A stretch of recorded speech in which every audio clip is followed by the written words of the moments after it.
धाकड़ खबर बेखौफजुमा बेबाक अंदाज। जैसे कि आपको पता है, मोदी सरकार ने हमेशा बड़े बिजनेस पूंजीपतियों के प्रति पक्षपात करती रही है।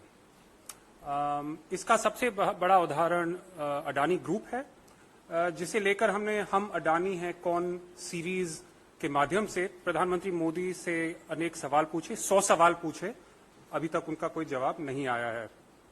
लेकिन जैसे विनीत जी ने आपको अभी बताया, एक RBI, reserve bank of India की एक नई पॉलिसी आई है और उससे पता चला है हमें कि जानबूझकर ऋण न चुकाने वालों और धोखाधड़ी करने वालों यानी कि विलफुल डिफॉल्टर्स एंड फ्रॉडस्टर्स को एक मुक्ति का रास्ता दिखाया जा रहा है। उनको क्लीन चिट दिलाने का प्रयास किया जा रहा है। 8 जून 2023 को आरबीआई ने एक framework for compromise settlements and technical right offs के तहत निर्देश जारी किए।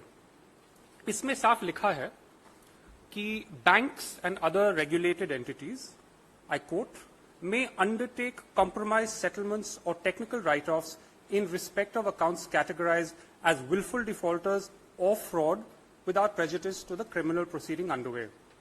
यानी कि इन्हें अब समझौता करने की अनुमति दी गई है।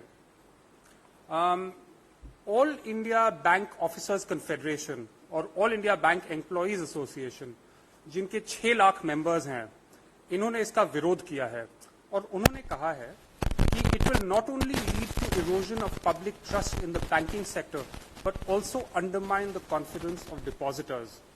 उन्होंने ये भी कहा है कि such leniency serves to perpetuate a culture of non-compliance and moral hazard, leaving banks and their employees bearing the brunt of the losses। और याद रखिए, सिर्फ बैंक्स और उनके एम्प्लॉइज को लॉसेज नहीं झेलने पड़ेंगे, टैक्स पेयर्स और मिडिल क्लास को भी झेलने पड़ेंगे, क्योंकि अंत में ये पैसा हमारे टैक्सेस से आता है।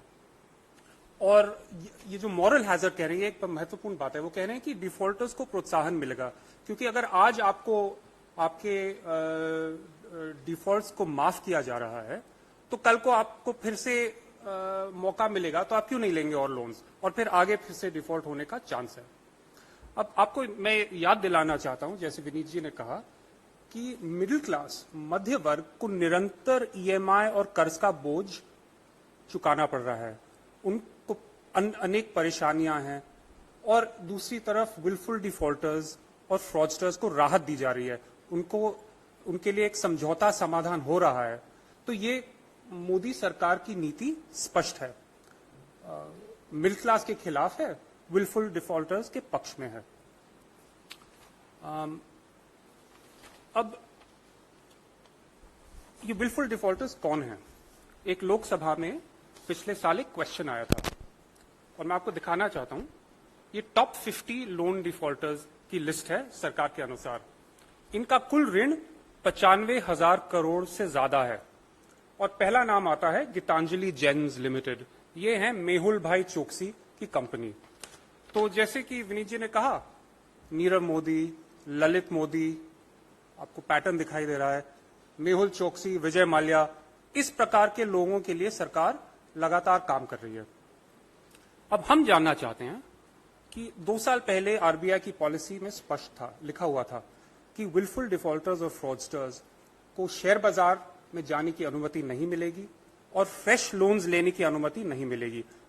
अब सरकार ने ये नीति बदल दी है और इनको खुली छूट मिली है फ्रेश लोन्स लेने के लिए।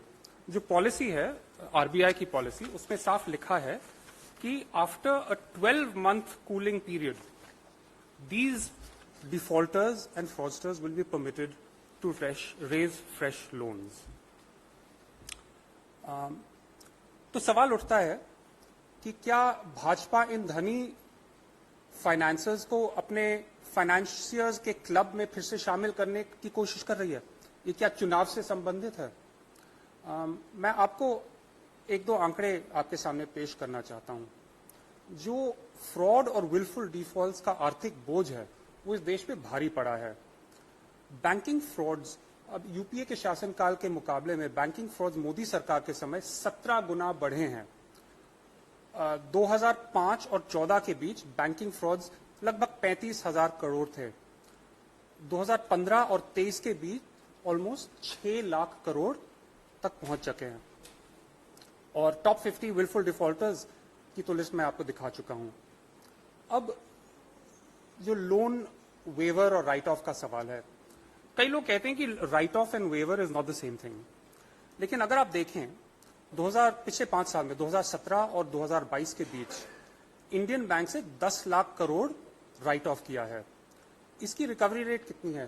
13%, यानी कि हर 8 रुपए में से सिर्फ 1 रुपया वापस आ रहा है, यानी कि ऑलमोस्ट वेवर समझ लीजिए। अगर ढंग की रिकवरी हो रही होती तो कह सकते थे कि वेवर के बराबर नहीं है, लेकिन आंकड़ा साफ दिखाई दे रहा है कि 8 रुपए में से सिर्फ 1 वापस आ रहा है। क्या मिडिल क्लास और आम आदमी की जो ऋण है, जिसका कर्ज है, उसमें उसको अनुमति दी जा रही है कि 8 रुपए में से बस 1 रुपया लौटाकर आपको मुक्ति प्राप्त हो जाए? ये तो नहीं हो रहा। तो अंत में बस ये कहना चाहता हूं कि मोदी सरकार की नीति और नियत साफ दिखाई दे रही है। मध्य वर्ग और आम आदमी को ऋण और कर्ज का बोझ झेलना पड़ रहा है, और भगौड़ों, विलफुल डिफॉल्टर्स और फ्रॉडस्टर्स को समाधान समझौता दिया जा रहा है, और उनके लिए मोदी सरकार लगातार काम कर रही है। Thank you.